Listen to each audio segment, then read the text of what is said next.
Beautiful. Okay, Okay. we're back up. Thank you. Okay, I think they should get a medal just for sitting through our council meeting. Good night, girls. Okay, Mr. Costa, you're all finished, correct? All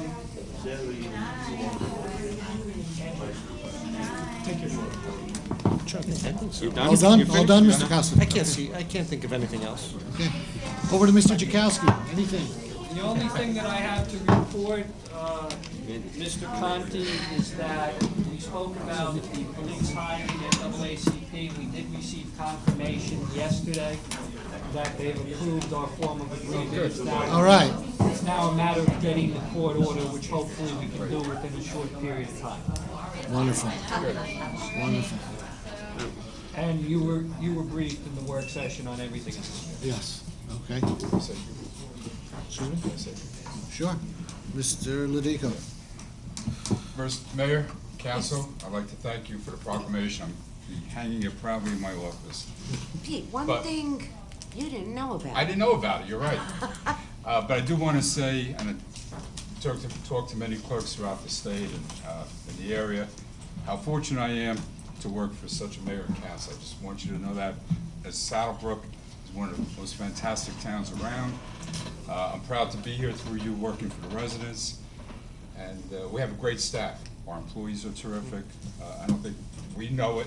Sometimes we don't publicly get to say it, but we have a great staff from DPW, Town Hall, the police, our school marshals, and hopefully I didn't leave anybody out, the library, court. But we provide a service for the people. We're here for the people. And again, I just want to thank each and every one of you because it's my privilege to work for each of you. Thank you. Thank you. Rich, if I could comment? All right, well, Sure. we've gotten Okay. into old Okay. business. Just quickly on the ordinance, because I know it came up as to when. The Mayhill Street ordinance was on the agenda in February because we didn't have a January meeting. So it was February, we tabled it, we introduced it in March, and that's the history of it. Thank you. All right, this is under old business. Any old business? Seeing none? How about new business? New business? Well, we talked the other day about the stop signs. Ms. Zottarelli brought up another area, so we recommend or advise or request that the people in the community, if you have an area that you feel is deficient safety-wise, please bring it up to us. We will defer to the chief and his men to let us know. What they usually do is they take a poll, or they go through their statistics and see what kind of activity in terms of accidents there were. Now, I know that Wilson and Oak had a very severe accident. It made the paper. I'm not sure about Ms. Zottarelli's area, but certainly we're going to request that the chief direct his captain of patrol, whoever does that, to take a look into that particular area. And again, we're just requesting the public's input. If you've got an area that you feel is unsafe, bring it to us. We'll pass it along to the chief. He'll come back to us, and then we'll do what we have to do. Thank you. Thank you, Mr. Miller. Mr. Halper. I would just like to comment on what was said at the podium before. In January, I received an email stating there may be funds missing from an account. I immediately forwarded that email to Peter Ledico. I believe we had a meeting scheduled for, regular council meeting scheduled for that night or a couple days after. We just talked about it a little bit at the council meeting. The next day, I forwarded the same email to Mr. Brian Chakowski, making a request that we send this information to the prosecutor's office. Why the prosecutor's office? I felt there may be a conflict with the Saddlebrook Police Department with the individuals involved. The mayor then suggested we have a meeting. We met. Things were discussed. Since what was said tonight, there's reputations at stake, I would like Mr. Chakowski to turn all this information over to the prosecutor so he could weed through it, and the information that Mr. Ledico has from the bank accounts, turn it all over to the prosecutor.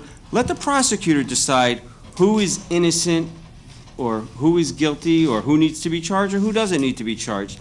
Because again, there's reputations at stake, and there is a report that money was missing. And I think we should move forward on this now. And as far as the health benefits go, Who is the town's health carrier? Verizon Blue Cross Blue Okay. Shield. I do not take health benefits from the township. I'm tired of being told that I do. My insurance carrier is through my work, and it's Aetna. If anybody wants to see my card, I have it here in my wallet. Again, I don't take health benefits from the township, and I'm tired of being told that I do when I don't. And just, that's all I have. I got a bunch of stuff, so you got it. Okay, well, I just want to commend the young ladies who are here. I really commend them not only for what they did, but for lasting 3 hours at a council meeting, which must be like root canal, which hopefully they won't get for a long time. I have some notes here. Chief came and spoke, and certainly the council is in favor of hiring more police officers. That's never been an issue. I know some people don't believe that this NAACP litigation was something that kind of put the brakes on just rampant hiring, but it did. There's an order out there. Hopefully that's being settled. It apparently has been settled. We just need a judge's signature, and then we can move forward. So, Chief, we certainly are going to give you men and women on your force. That's never been an issue.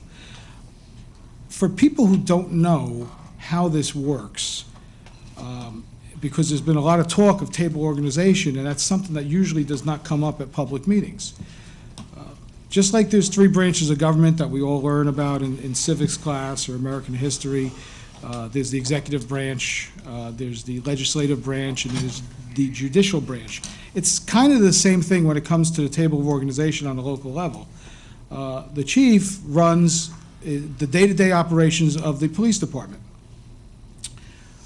The council provides the table of organization, sets the rules as to who can be in what position, how many people are hired, and what level they're hired at. And the mayor is solely responsible in our form of government for hiring, firing, and promoting. So the council, the chief and the council can go to the mayor and make recommendations. The mayor can listen, the mayor doesn't have to. The chief and the mayor can come to the council and say, this is how we'd like the TO to be, the table of organization. We can listen, we don't have to. Everyone's got to be respectful and take people's opinions into play. The council and the mayor can go to the chief and say, Chief, we think you should do something this way. He can take those recommendations under consideration, but he doesn't have to do what the mayor and the council say. So we just so we're clear, there's 3 separate branches. We all have our own duties and obligations with regard to the table of organizations. And although we're very respectful and we listen to each other, every single level is responsible and is not required to do what somebody else may suggest. And certainly I think that we all have a good working relationship, the police department, the executive branch, and the legislative branch. Now, we talked about, or somebody brought up about $100,000, and it seemed kind of incredible that $100,000 would be able to hire a bunch of cops. But when you do the math, I don't know who gave this to us, but. I did. You did? The salaries? Yes. Okay, excellent.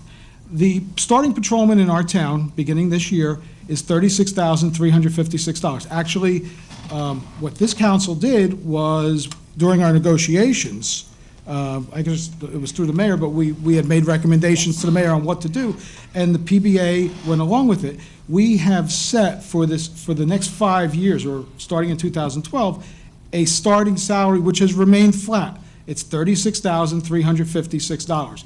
If you multiply that by 5 officers, I'm just using 5 as a random number, it would be a nice number, it comes out to $180,000. By the time you actually hire these people, and we're talking about a rolling, like the mayor said, a rolling hiring, even if we hire them all at the same time on July 1st, you cut that in half because it's half a year, and it comes out to $90,000. So the $100,000 does work, just so we know how the math is working. Now, one individual came in here, and again, during this election, which was a nasty election, I said it, and I said, person brings up what I call the politics of fear. At the last meeting, same person came up and said, you know, there's going to be 300 to 400 townhouses off of Mayhill, where the Home Depot was, the Villagers Hardware. Where that came from, I have no idea, but you know, some people tend to just throw things against the wall and see what sticks. Well, from the mayor made, I guess, the first public announcement that it may be soon to come that there will be a business establishment going in where the Home Depot was, I think maybe attached to the A&P, and form some kind of a mall area. So for those who watched the last meeting and may have thought, wow, we got 300 to 400 townhouses going up there, untrue. We don't know where that came from. Just like the allegation that there was the water and sewer lines were 40 feet underground. Well, 40 feet, I think it's the length of this room here. And, I mean, just think about how deep 40 feet is for a water line. Then somehow the water, I mean, just logistically, has to go uphill into the dwelling or the building. It just doesn't make sense. And I think Mr. Costa said the other night that it was more like 5 feet. So somebody comes in and says, you know, 40 feet. There's contamination getting 40 feet underground. I don't know where that stuff comes from. Just like we're putting money into a private developer. I don't know where the money is. This developer actually on this road that may be dedicated, it hasn't been decided, we didn't vote on it. The developer put approximately $150,000 of improvements into that roadway. Now, how somebody else comes up and says, well, how do we know that that road won't extend all the way to Sampson Street?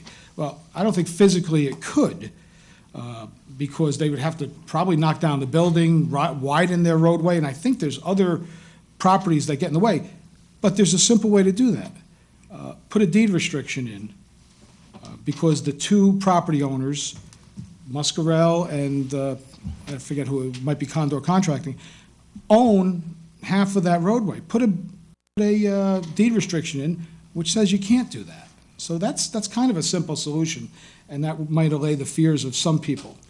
Now, we also talked about 13 officers and 10 patrolmen, and how it's super important to stop a third captain from coming in here, and that's, you know, the issue du jour. However, years ago, when that same person was on the council, had absolutely no problem raising the TO, as Mr. Halco said, from 6 sergeants to 9 sergeants. Did we need 9 sergeants at that point? I don't know. I wasn't here. But what I worry about is people who come up here and a little disingenuous. And when you come in and you say 9 sergeants was okay without even a thought about it, but a certain position, I think in this case is captain, is a big deal. But certainly there was no public outcry, or people weren't here. I didn't hear anyone from the council coming in and really arguing 6 versus 9. At that point, I think from my calculations, we had 17 or 18 rank. And the file wasn't that much more than we have right now. So again, the DPW, I think it was disrespectful to the DPW. These are people who have families in town, they live in town, and to just make believe that their job is nothing is just stupid. I mean, they're our neighbors, they're our friends, and they work. To say that they shouldn't have been hired back, I mean, who was going to do all their work? The money was there. We had enough money. We didn't go into super debt. We worked out our debt, so this way we could bring them back. And I think from the time that they were let go, I think everybody on this council, from people that were even not the same council makeup, wanted to bring them back. So I thought it was very disrespectful to those people and their families. Yeah, it is disrespectful, and please, no comments. Again, Mr. Verley came here, and I just want to set the record straight. He said there were two lawyers here, and there were, and I'm a lawyer, and I wasn't acting in that capacity. I was acting as a capacity of a councilman, and we had our legal counsel here. However, the Sunshine Act applies when action is going to be taken. That was informative. That was information gathering. And what we gathered, or my calculations from what we gathered here, was that there was anywhere from $285 to $890 that was missing. It was not deposited. We believe it should have been deposited. No one's pointing fingers right now. But anywhere from $285 to $890, that should have been for the children of this town, because it was supposed to go to recreation, and it never got there. And I had recommended, and at that point, the council decided not to go, because I thought it was important. When somebody, and my position was, when somebody, a person who's a concerned citizen comes here and says, hey, what'd you do about that? Somebody said that you're missing, almost $300, maybe even $1,000. What'd you guys do about it? My concern was that we said, well, nothing. I recommended then, not because I had an axe to grind about anybody, that we send it to the prosecutor. Our job here is not to determine guilt or innocence or anything like that. I don't think we can do that. The person who, and we're not investigators. We just tried to get information. I thought then, and again, I think now, that we should send it to the prosecutor.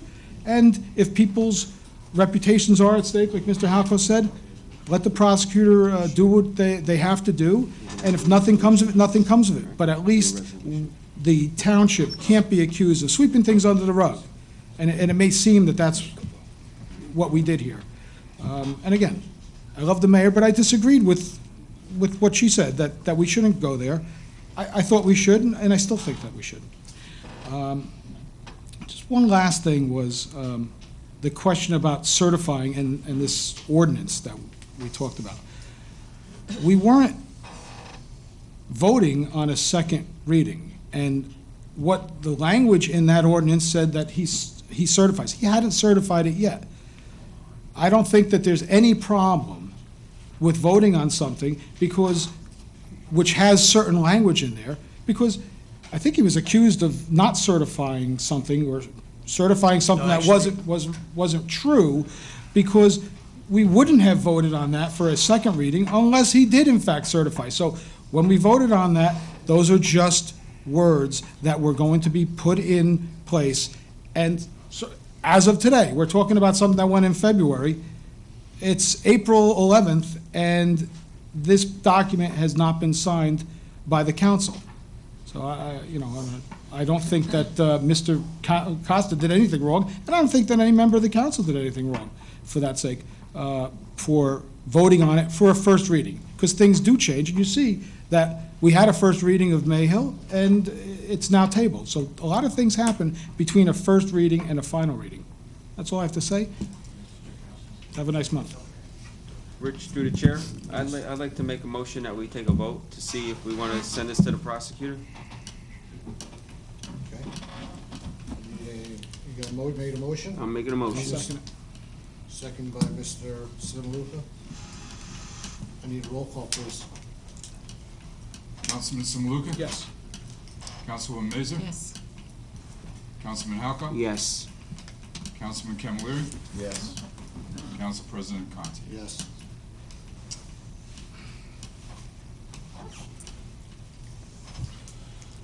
Any other council comments? Guess I'd like to. Oh, one other thing, I think one thing, I spoke to Mr. Halco, and we did talk, we did speak tonight, the chief did address us, but we did have, I think it was an hour and 28 minutes, it was a good hour and a half where we had a discourse between the chief and Deputy Chief White and the council.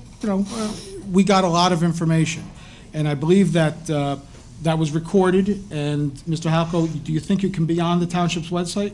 Yeah, I just need to come down here and record the tape to a regular, Recorded from here to a regular tape, and then move it over to a CD. So this way, the public can hear. Again, the chief came in tonight. He spoke for 10 minutes, gave his position, But there was a lot more back and forth going on Tuesday evening, and I think a lot more information can be gathered by the public about this whole issue. So check out our website, and Anthony, saddlebrooknj.us. Saddlebrooknj.us. So hopefully by the end of the week, or not the end of this week, it's tomorrow, but next week it should be up and running, and this way people can listen, and you'll hear what was said between the chief, deputy chief, and the council. And just while we're talking about our website real quick, Monmouth University did a study, and it turns out that Saddlebrook's website for the 2 years or less than a year and a half that it's been up and running ranked 184th out of 540 websites throughout the state, and I think that's a pretty darn good accomplishment for a year and a half to 2 years worth of work, from going from no website to where we are today. And I want to congratulate Joe Abiso, because he took the lead on this, and he did a fantastic job. If I may, as the mayor said, sometimes government works too slowly, and I totally agree. But I'd like to ask the council that once the NAACP signs off on it, on the issue, one way or the other, if we could please have a meeting with the chief, and as soon as possible. I mean, hopefully it'll be before our next meeting. This way we can, resolve this issue in some way, and just get, some more dialogue going, okay? Because it's a very important issue. Okay, just ask that, keep that in mind. And congratulations once again to the girls. The tape wasn't rolling, I believe, before, but they did an awesome job. What a great accomplishment with all the cooperation and dedication. And we're so very proud of each and every one of them, and their leaders and all the volunteers that were part of it. Thank you. If I may, I would also like to congratulate the girls on a fantastic job. It was outstanding. And when they were here the first night, when they said they wanted to do 5,000, then it went to 10,000. It's just unbelievable how many books they collected. And congratulations, girls. Thank you. Yeah, I just also want to thank all the girls. That was wonderful, unbelievable. And who's the girl that sang? Sarah. What a beautiful job. I was really taken back. She sang for the Little League, too. Yes, that's right. And Yeah. Awesome. it was wonderful, and nice to see that. And I also wanted the chief, when came on Tuesday night at a work session, there's a lot of things he raised too that I didn't know about. So we just got to keep an open mind on everything and listen and try to work everything out and move forward. That's what we have to do. We have to move forward because we do need the police officers. So let's work together as a whole and move forward. And turn it over to Camilleri. Yeah, real quick, I would like to congratulate the girls, the mothers, everyone that was involved with that. That's kind of a good story that really warms you up, and you see real good things done in our society, and I think that it's very nice what they've done. Thank you. Okay, any other council comments? I need a motion to adjourn. Motion. Second. Wow, motion by Ms. Mazur, second by Mr. Halco. Everybody in favor? Aye.